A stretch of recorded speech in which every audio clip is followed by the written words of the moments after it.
Alright, I'm going to try to do this in one take. Today I'll be going over my Rakk Flak build. Now, what makes Rakk Flak better than, say, 3-shot Fade or Gamma? Well, Rakk Flak, it's really high damage, like all the annoyance that you're going to have, and like the racks themselves do pretty good damage, and it's really easy to spam your annoyance on Rakk Flak. So, first I'm going to go over my gear. I got this lovely, lovely boomsicle right here that I just found fairly recently. This is not the anoint that you want. Preferably on every gun, you want the plus 100% rack attack damage, or at least on all single target weapons. On AoE weapons, like say this recursion here, you're gonna want weapon damage on action skill end because, well, enemies damaged by rack attack, it's gonna be like one enemy. You're not gonna be able to take care of an entire crowd. So this boomsicle, not the best anoint, but this is just such a good gun. It's really hard to farm one of these. It's only 1 in 6 sickles that drop are boomsicles. So I got pretty lucky with this one. Recursion, it's really good on Rakk Flak because you can spam your annoyance, get those extra bounces. You want to be running action skill end elements that are not the same as your recursion if you're going to be running this weapon because of the glitched bounces. It's stupid. Got this Maggie here. It's a fantastic workhorse weapon. It's gonna be what you're gonna be using like 90% of the time when dealing with mobs. It's a very solid weapon.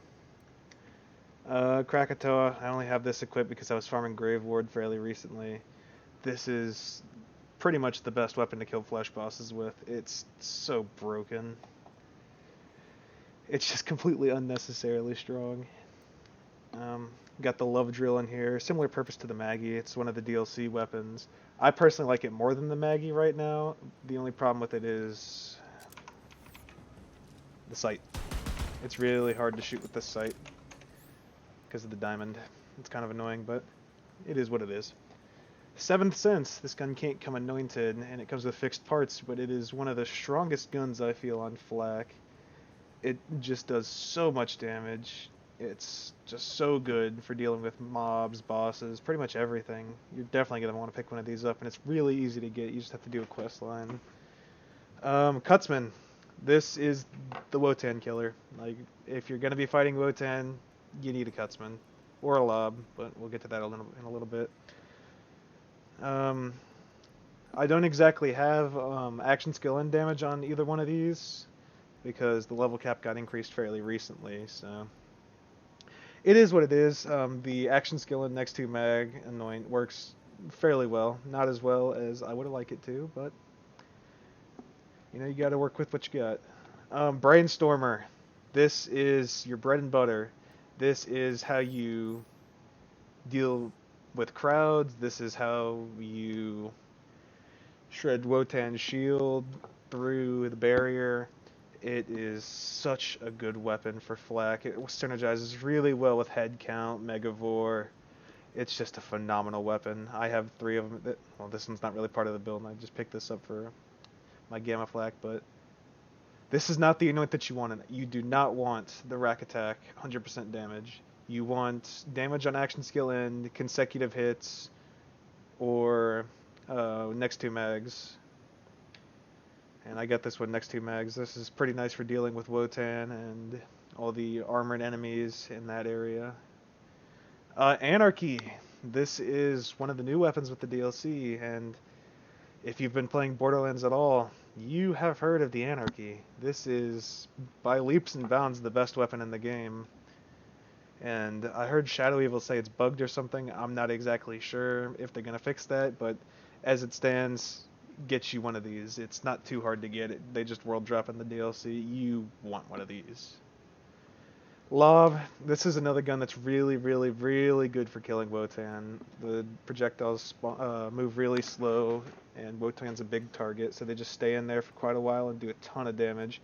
This gun did get nerfed in the most recent hotfix, but it didn't get nerfed. It's still top tier as it'll ever be. Flacker. This weapon is not essential to the build. This is one of my favorite weapons. I love this thing. Now, I understand why you wouldn't want to use this thing. It's not exactly top tier, but it's super fun and I love it. And now for shields. Transformer or Stopgap. Or Rico, if that's your thing. I don't really like the Rico that much. I am using this Transformer here.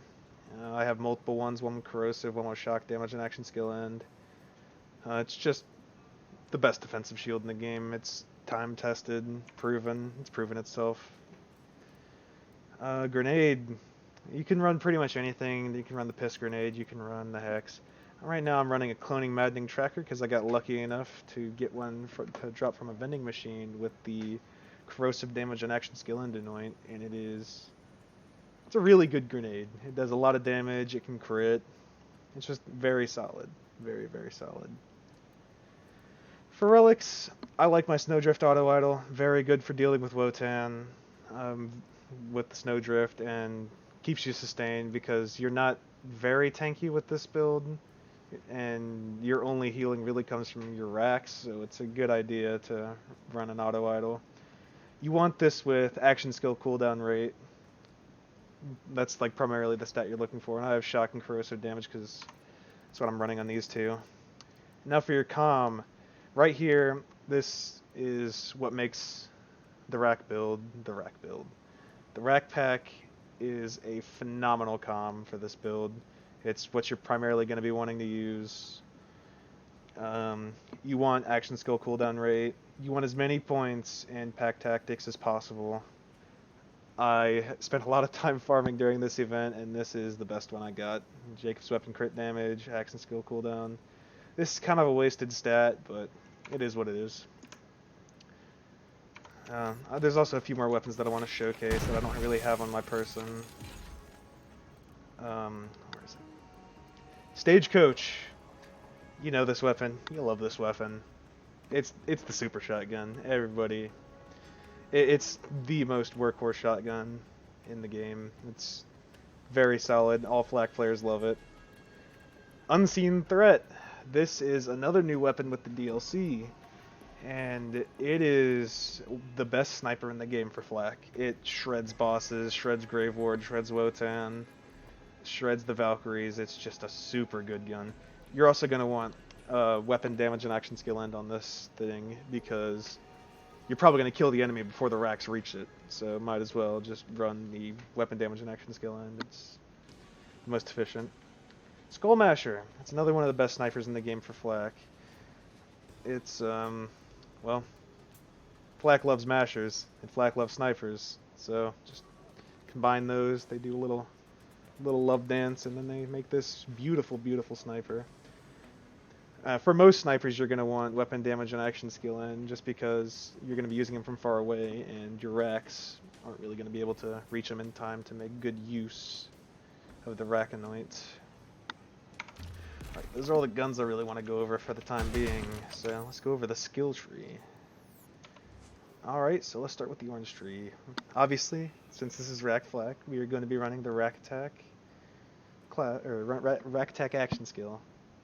5 points of Interplanetary Stalker, gives you really good damage, stack and kill skill. Not really much to be said about this skill, it's just very solid. Leave No Trace is good for ammo sustain, lets you do infinite ammo with certain weapons that shoot slow enough. I know that this got nerfed a long time ago, but it's still a very solid skill and worth picking up, putting 3 points into. Hunter's Eye, well, it's a solid skill, and we need it to progress down the tree. It wouldn't exactly be my first choice of skill, but it gives good crit damage, armor damage versus robots, which you're really not going to be fighting too much of. And, well, the damage reductions versus beasts is kind of negligible, but the crit damage versus humans is very nice for takedown. Head count. You only want 3 in this skill. I'm running 2 in this skill because my class mod gives me 1 point. You don't want to go above 3 because the skill glitches out if you go above 3, and it'll reset the cooldown of your racks. They said they fixed that, but they didn't, and it's kind of irritating, but for the time being, until that gets fixed, you only want to run a max of 3 in this skill. 3 in big game for increased hunter skill, duration, and effects. It's just good for Interplanetary Stalker, and some of your other hunt skills. Most dangerous game, gives more damage, more crit damage. It's just a very, very good kill skill. And it gives money, for not really worth saying, but it gives money. It can get you the bag. Galactic Shadow, increased crit damage is always nice. I mean, flak, you're going to want to be the glass cannon as flak, so more crit damage, very, very useful. And we got a Grim Harvest here. This isn't exactly the best skill, but we need points to get down to the sauce of this build. So, like, the damage isn't very, it's kind of negligible, so you only want to put as little points into it as possible just to get down the tree. And Megavore. This skill makes Flak Flak. Flak without Megavore, they're just another character at that point. Megavore is really what makes Flak good. It's very good with weapons like the Brainstormer, which can't usually crit on its chains, but it can with Megavore. That's the basis of a lot of Flak builds. It's good with the Anarchy because you can just shoot the floor and get free crits. Good with the 7th Sense because its projectiles usually can't crit, but with Megavore they can. Boomsicle as well. It shoots in kind of a weird projectile pattern, so you're not going to be getting every single shot on crit. It's also good for the Unseen Threat because it allows the rockets that the Unseen Threat shoots to crit, which is very, very helpful. So this is by far the best skill, one of the best skills that Flak has.